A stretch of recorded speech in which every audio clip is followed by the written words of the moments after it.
Welcome back to my channel, sports fans. Okay, let's get into this one right here. I hate to say it, but I told you, and I told you when I made this video about, what was it, about a month ago? I told you what was going to happen. LeBron and Bronny was going to take the NBA hostage in the 2024 NBA offseason, right? I told you. I already told you this. And I thought he had already declared. That's what I heard, but I guess he didn't. But now it's official.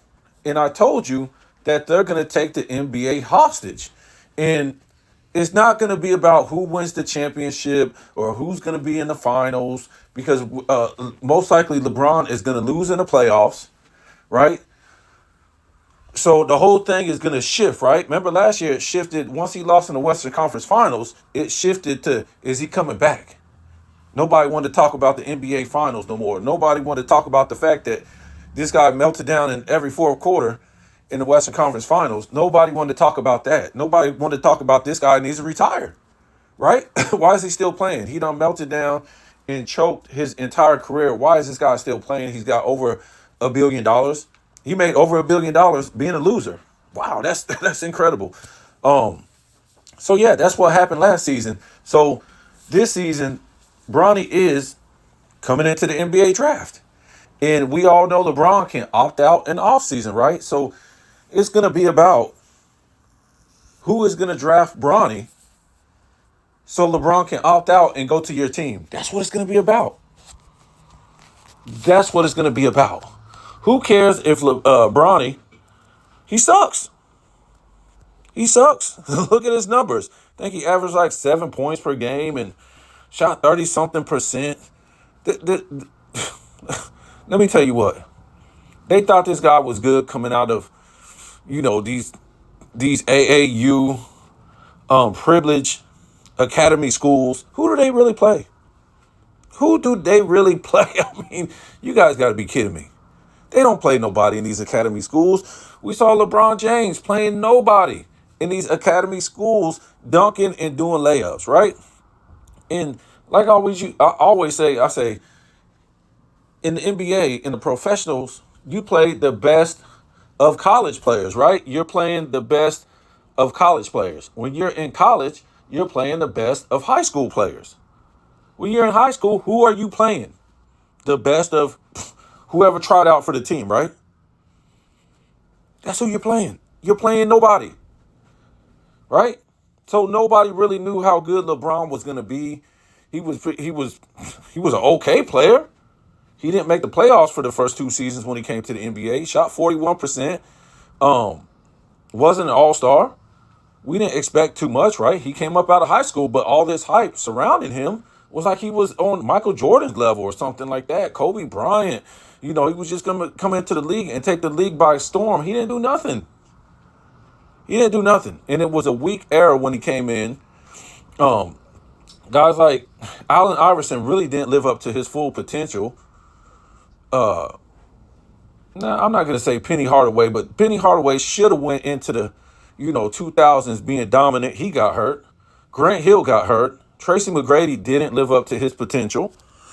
Vince Carter didn't live up to his potential. So it was really a weak 2000s era, right? It was really weak. It wasn't like when Jordan came in, you had Magic, Kareem, Dominique Wilkins, Bird, Dr. J, Moses Malone, Kevin McHale. I think Patrick Ewing came in the next year. Karl Malone, John Stockton. I'm talking about the 80s was loaded. Hakeem. It's just so many guys. You can't even if we go, it's just nothing compared to when LeBron came into the league. There was Shaq and Kobe just did a three-peat, dominating nobody. A Jason Kidd, and that's it. Old Pacers team, Allen Iverson team, the Philadelphia 76ers with nobody on there except for AI. It was just horrible. We saw the ratings. Tim Duncan, yes, he was solid. Kobe, he was solid in the early 2000s, but it wasn't that big competition. And that's why after LeBron missed the playoffs his first 2 seasons, and he had an all-star teammate his second season, he started averaging 27, 7, and 7 because the league was weak. It was really weak. And, I did a video on that.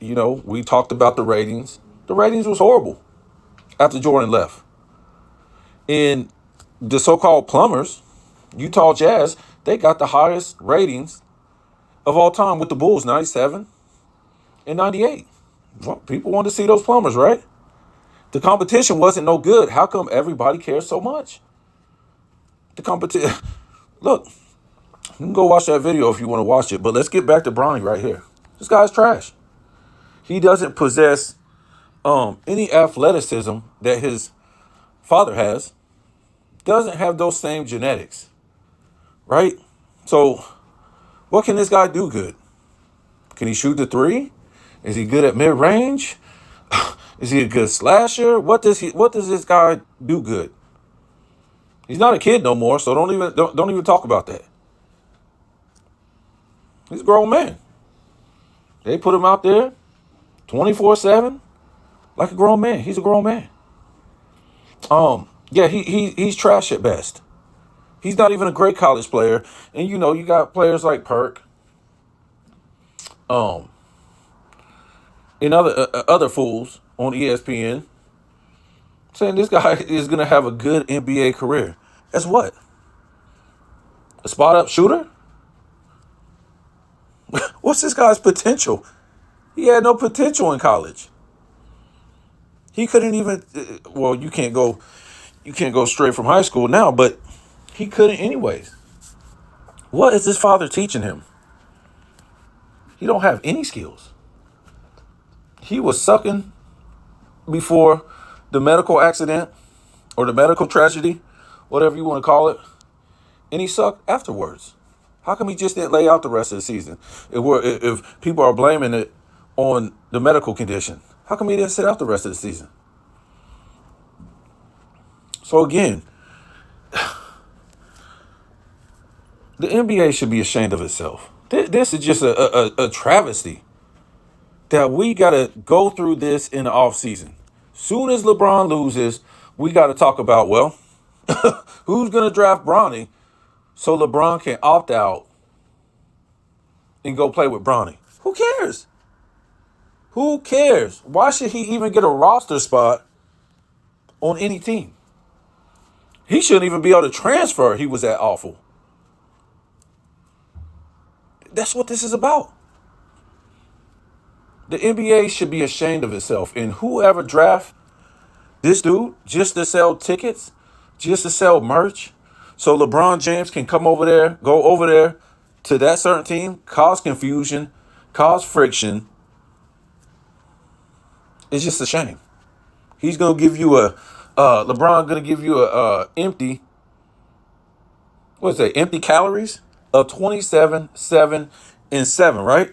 That's what he's going to do when he comes to your team after you select Bronny. And it's not about winning no more. For LeBron James, it's not been about winning for a long time, ever since he went over to Miami. It's about helping a team achieve billion-dollar status. Why do you think he always brings another player with him? He'll go play with another superstar player and bring another player with him. That way, that team he goes to can charge more for popcorn, more for alcohol, more for parking, more for tickets, all this stuff, more for merch. Well, you got to see the 3 great players play on one team. And since LeBron did it, right, everybody does it now. Who cares about winning? Who cares about fundamentals? Who cares about basketball anymore? It's just a reality show. That's all it's about. And these guys really ain't all that good. They're just, really all that great. They're just good basketball players. That's about it. There's no fundamentals. LeBron doesn't play no defense. The league doesn't play no defense. It's getting beat out by women's college basketball, men's college basketball. It's horrible. So again, it's not about anything else. It's not about basketball no more. It's about money. Most of your fans that go watch the games, they're not even NBA fans. They just want to see They just want to see some drama. They just want to see entertainment. They don't care about teams no more. Because those fans that go see these games, they see what's going on.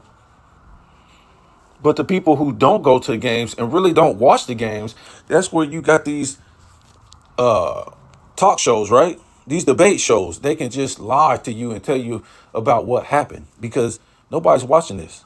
So they can just lie. Only the people that's really going to watch the games. They're not going to tell you LeBron stands in the corner the whole game and plays no defense. Doesn't set screens. Had 8, 9 assists and wasn't running the floor like a floor general like a Chris Paul, a Jason Kidd, a Magic Johnson. None of these guys. He just threw the ball to somebody and they took 10 dribbles and shot the ball and he got his assist. Now, if he's controlling the ball the whole damn game, he's going to get the assist. He's going to get the 9, 10 rebounds. Nobody's under the basket. And this is how Bronny can come in the game and inflate his numbers, right? They're not playing no defense in the NBA. And I wouldn't doubt it. Hey, let Bronny get his. I got some money to put in your back pocket later on. Let Bronny get his. I got some money to put in your back pocket when the game's over. Don't play no defense on him. Look, I wouldn't doubt Bronny could play in this league. It's an awful league. There's no defense. There's no fundamentals. And we found that out when LeBron and the LeBron era guys got beat by plumbers. You saw my last video. They got beat by plumbers in the '04 Olympics, in the '06 FIBA. Plumbers. Those guys weren't athletic that beat them. They beat them based off of fundamentals. And then they had the nerve to say, the world caught up to us. And Manu Ginobili, a 6-man, and his Argentinians could beat the Dream Team. Michael Jordan, Patrick Ewing, Charles Barkley, David Robinson, John Stockton, all these guys. Really? This is how awful the NBA has gotten. Then they got beat by Mark Gasol, Paul Gasol, right? These type of guys in the '06 FIBA, and they're going to tell us that they could beat the Dream Team. And I keep trying to tell people the NBA was over then, '04 and '06, because these guys, like I said in my video, they thought they could go play in these international games and beat these guys off of athleticism. Maybe they thought that's what the Dream Team did. No, the Dream Team beat everybody on athleticism and fundamentals. Those guys that played in the 80s, most of the guys played in the 80s, right? They was beating up on each other, right? They was beating each other on fundamentals because they were highly skilled. They were athletic. I'll give it to you, the 90s players were more athletic, but the 80s players were more fundamentally sound, right? That's how they was beating up on each other, through fundamentals. So, I think, the LeBron era guys, Wade, Chris Bosh, Carmelo Anthony, who was on that team? Starberry, Allen Iverson, he should know better. Tim Duncan, he should have knew better too. And Chris Paul, I think a lot of these guys thought that the Dream Team was just all about athleticism, right? Because they watched a lot of 90s basketball and they didn't watch a lot of 80s basketball. Forgot these guys came out the 80s where fundamentals in X's and O's was top notch. Jordan would have won 4 championships in the 80s if it was about athleticism, right? About fundamentals, X's and O's, execution of the game. We forgot about that because the LeBron era guys got lazy.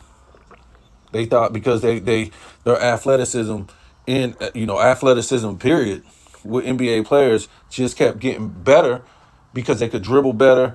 I don't think they were shooting better. Go back and look at it. They weren't shooting better. But, the athleticism was better than the 80s. I'm not too sure about the 90s.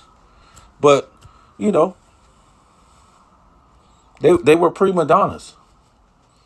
You know, when when these guys came in the 80s, like Jordan, Dominique, John Stockton, um, Patrick Ewing, just all these guys that came into to the mid 80s, you couldn't be a prima donna. You couldn't think everything was going to be handed to you. You didn't think you was going to be a winner. You was going to have to prove yourself. You had to prove yourself. And like I said, the LeBron era guys, they thought they didn't have to prove themselves to win. And guess who ate that up? Tim Duncan, Manu Ginobili, Tony Parker. These guys was winning every other year, it seemed like, right? Until Kobe got back on the scene and got a grasp of it and start winning. So, yeah, this is what it is right here. The NBA should be ashamed of itself. This kid shouldn't even be starting at any college, let alone be on the NBA roster. That's why this era is a joke. Jordan's sons was not good enough to make it in the early 2000s. They just wasn't. The game was more physical. You had to really look. You guys think these guys are good shooters because they're shooting wide open shots. You really had to work for your shot. We don't remember Reggie Miller coming off of 3 screens just to shoot a 3, and he still had a hand in his face. You had to earn your position, your shot, everything on the court through fundamentals, through position, a position game. So you had to have a certain skill